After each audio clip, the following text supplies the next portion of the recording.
I've got the Dons ranked at number 10, which I'm sure if it was up to you, you'd probably have them 14th or 15th.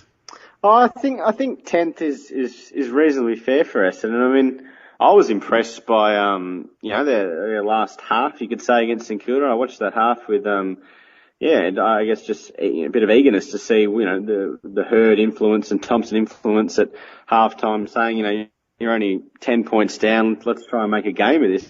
I mean, Essendon came out and really went after the football hard. They moved the ball quickly. I mean, if this is a thing of signs to come, that respect ranking of 10th in that sense could easily go into the top 8 under this year. They could really surprise the Dons. I'm huge on the Bombers this year. I think already we can see a bit that they've structured up the back half.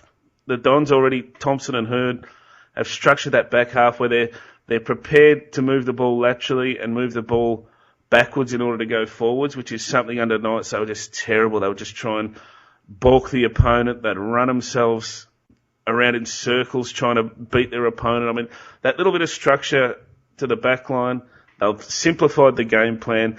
Essendon's success is going to come down to one thing, and that's the performance of their young key position players.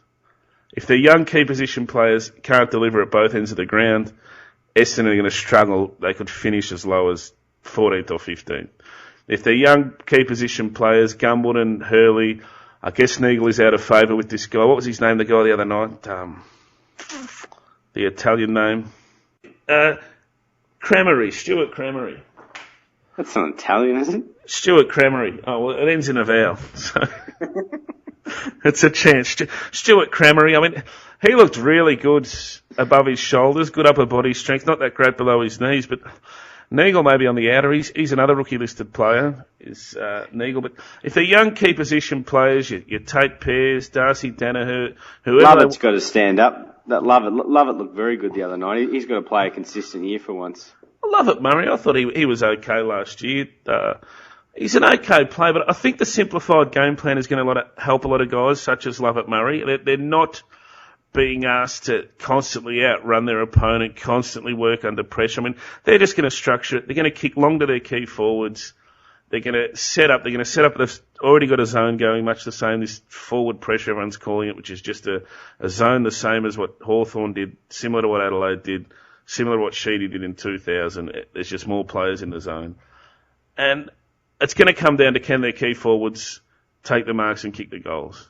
And can their key defenders stand up and stop the oppositions, shut down the Rewalds, the Franklins, these guys? So Essendon's fate in 2011 comes down to the young key position players, in my opinion, because, geez, they've got a lot of leg speed through the middle of the ground, the Bombers. Yeah, I agree. I think that's a really accurate call. I mean, if they can...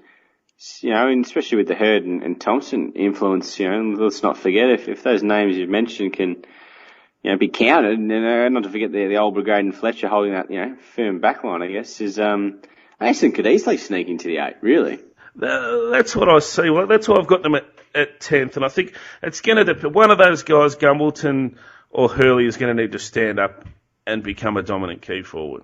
Or possibly Cramery, if he's up to it on the rookie list. I guess he'd need an elevation to get a run. But if they can do that, and they go direct and they kick more, because some of their handball, I mean, you would see Essendon farting around with the ball 70 metres from goal, handball, put your mate under pressure, another handball. It was strange football to watch. I mean, the Essendon supporters were screaming in the games I saw. They were fuming. It was just seat of your pants stuff. Look, I would watch it.